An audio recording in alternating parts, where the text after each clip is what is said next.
Sean Koli tugamba ntino bena ngo subscribing liking atobere ngo sharinga Mozart Megatron is my name Dino Ganja Fadi kuramulira agesigika that is Faridah Nakazibwe for you side eno tuyina ono mukyala Dana Nabatanzi a beautiful one omunene w'ekibuga Simon okusinzira kubukedde yagambye nti saawa eno omanyi show omukulu yagivaako ennaku zino akola bulango mulaba okwo ku mikutu gye egy'enjawulo alanga sheeyo gye yavaako Mwasuzze Mutya ne NTV okusoma amawulire waddawo Ruth Kalibaala bw'ava eri ku ddembe ku makya Kalibaala asoma amawulire anti tasoma akola Mwasuzze Mutya bw'olabira ono omuwala nti yali extra talented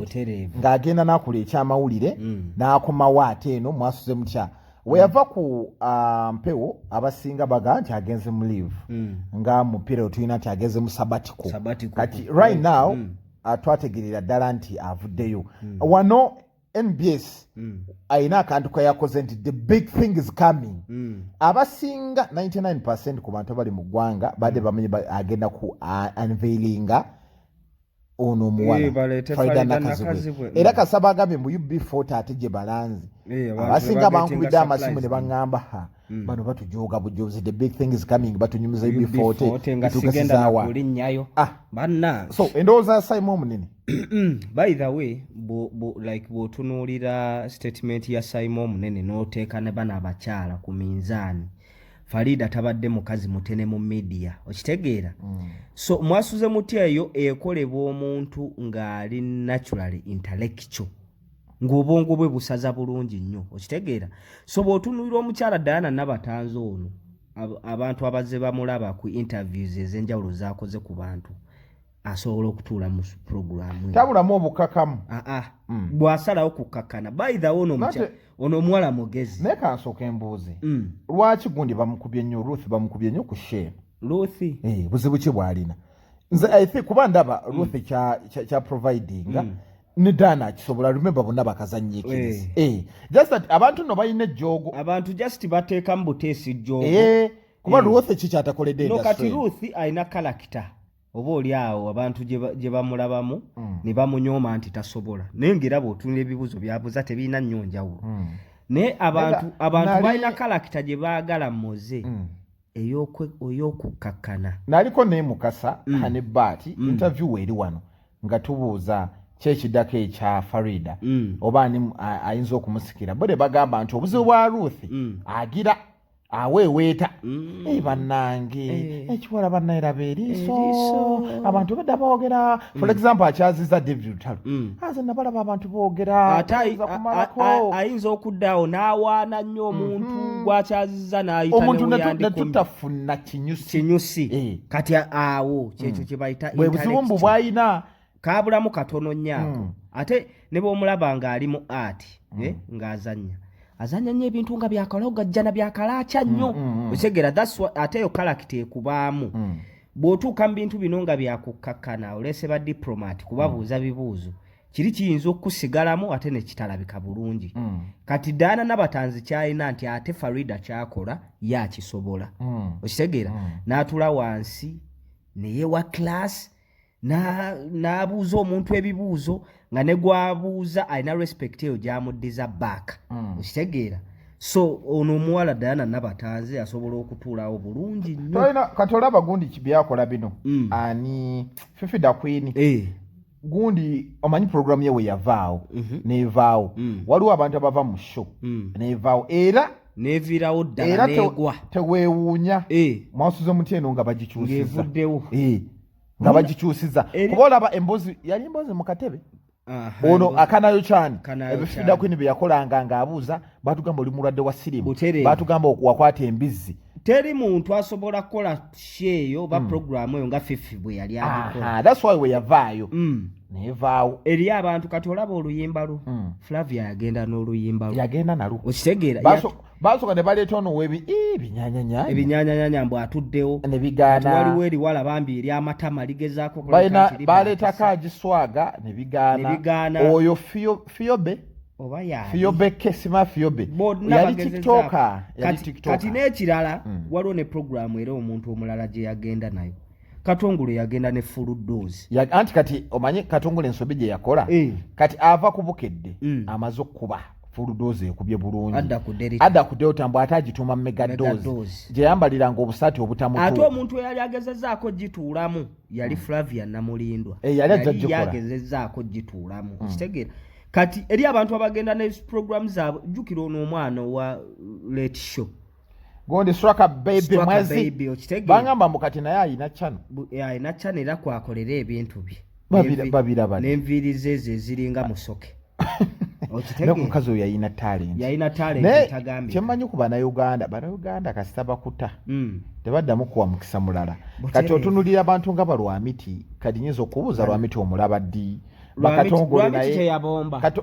bwali yakomawo Katongole yakolanga ku Delta nga tebamulaba naye ate nga ku beat nga wamaanyi nnyo okitegeera nti wali abantu ba radio nga si ba TV butereevu kati eriyo soda w'abakyala bannange yakubanga nasembayo okulaba soda yali azze ku Delta awo mbw azze kukyusimanya omanyi yakola ensobi yali kubukedde awo n'agenda neyefuula omugezi nabba abantu bamukuba omutwe omunene ku bukedde nabba abantu oyo amulabako mubbi bw'omukwata leetera butemya ku poliisi ekulyo mulaba nnyo ng'ali awo yeeteekateeka wabeera ku kebyesi awo nayeegira naye takyasobola kukomawo yagwa yagenda waliwo n'abantu abaakona mu industry eno kati for example olaba ogayi gwe bayita tiicha kawuki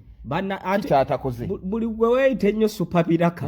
abantu balemererwa okufunira mu kifaananyi ekimu nti amaanyi ga ticha gali wano buli bakusobola yakolako n'oluyimba lwe kyekino ekigenda okwonoona ono omwana yali azannya ebizannyo sima Bruno Beti ye buli wamu abaawo ogenda omulaba ng'akubye simanyi gundi akubye ebinyanyanyanya wuyo naye namulabako ne ku luyimba lwo abikola alina kyatakola so ebintu ebyo bya programs ezo nabyo bizibu nnyo oyina bakiyita specialization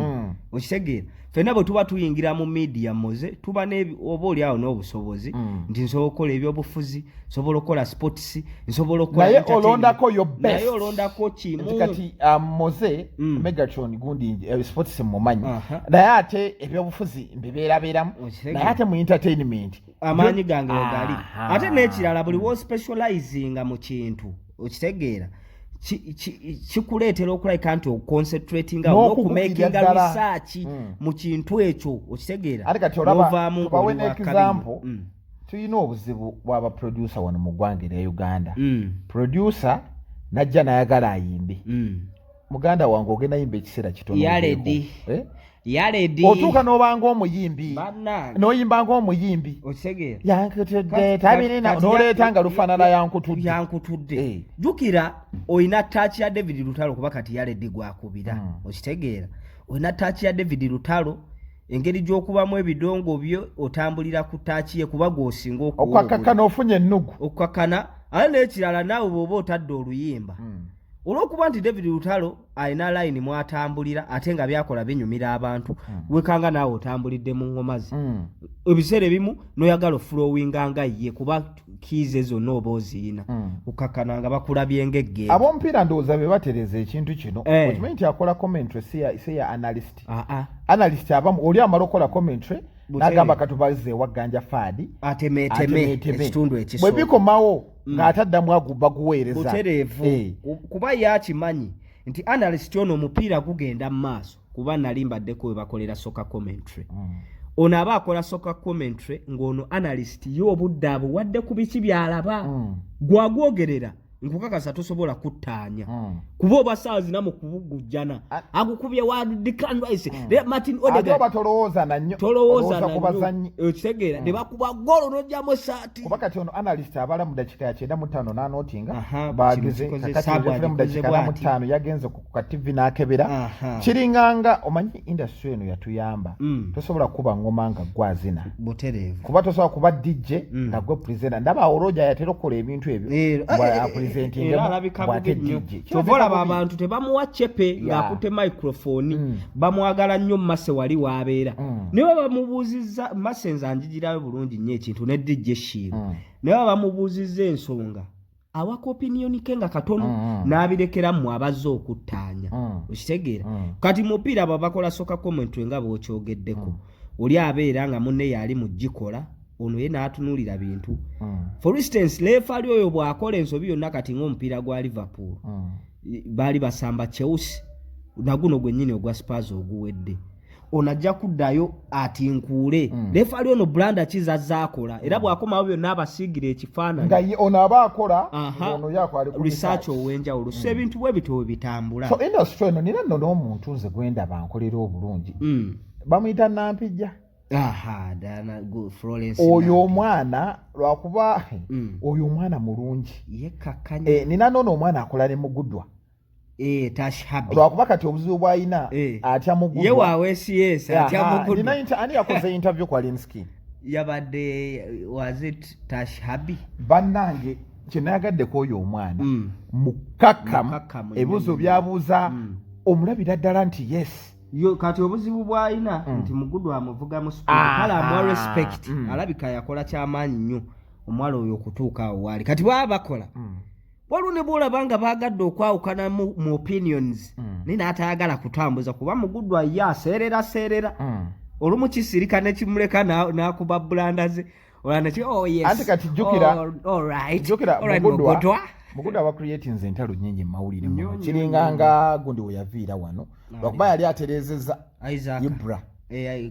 Ibra Kemukasa yava wano nga entalo zaali nnyingi remember the saga eyaliwo Lydia Jasmine bakubye nnyo abayimbi kakati yatuukanga era omulabanga shows nga omuyimbi wajja oh my god amuwa Chepeze by the way Ibra we yaviirawo y'omu ku bantu abaali bankolera obulungi entertainment share oyo guy mu Uganda monna tewali yali amusinga kukola interview tewali yali amusinga kukola interview ye nga kyakola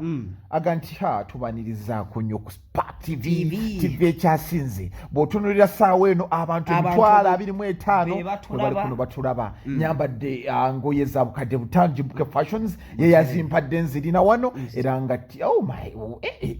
nkyaziza the beautiful Lydia Jasmine bana omwana ono alabika bulungi bw'oggyeko ekyo muyimbi wa tabu n'asooka making ono jukira bw'okola ekintu ekyo omaking omuyimbi okubeera nti feeling that place ate bw'oba onajjako omuntu interview ng'ali calm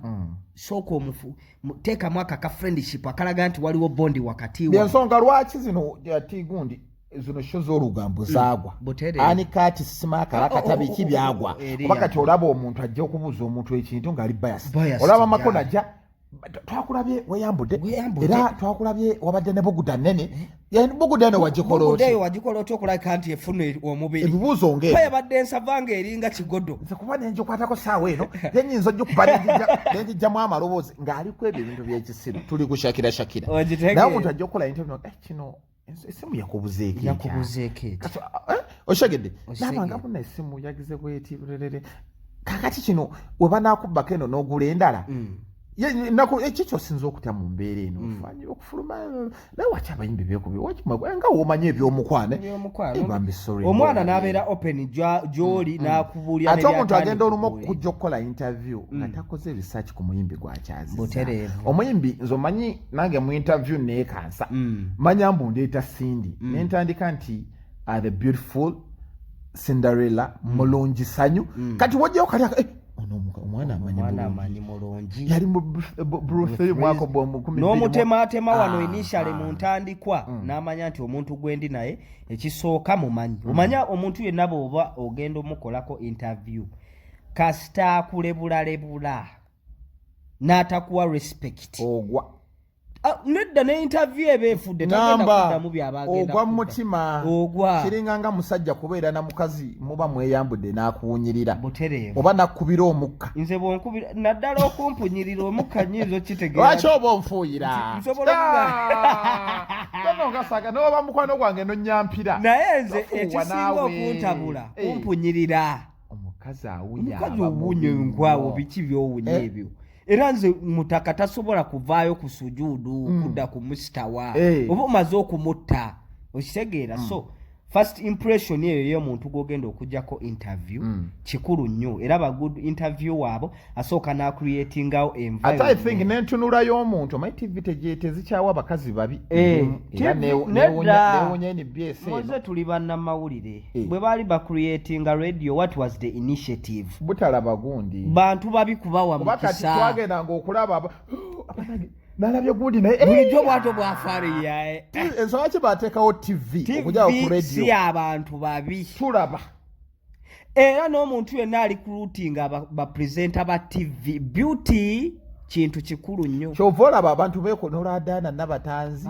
yeekoze bikyagezebinakoze omuntu atuninga on BBS telefina ngaze kulaba ku Adaana Nabatanzi ne Florence Nampijja kiwedde bino bitashabi reason being nti ekyana kino kitunako kihafi amalipuko gonna kihafi nogamba banaye kino ekyana kirya boyiro nkibwebwena boyiro kisaliramu katungulu kyokamba buterere Megaton koli tugamba nti nobera ngo subscribing liking atobere ngo sharing amwe manji wegali wano tuna story ya master part yagudde eddalu mugere bere nga mugiraba n'ekyamusudde eddalu abantu boogala kikoyoka